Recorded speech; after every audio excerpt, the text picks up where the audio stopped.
Rasululloh sallallohu alayhi vasallam hech qachon piyoz va chesnok, sarimsoqni yemaganlar. Sahobalar aytiblar, taomga qotiladi, taomga solingan. Sahobalar yeganlar. Ya Rasululloh, ahada harom? Rasululloh yemayaptilar. Ya Rasululloh, bu harommi desalar, la deganlar. Lekin men buni hidini yoqtirmayman.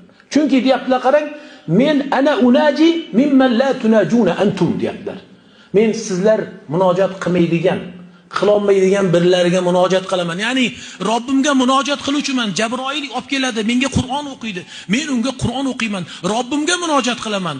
Robbimga nido qilib munojat qilganimda meni og'zimdan kariy hid kelishligini yoqtirmayman deydilar Rasululloh alayhissalatu vasallam. Va payg'ambar o'laroq sahobalar kelardilar.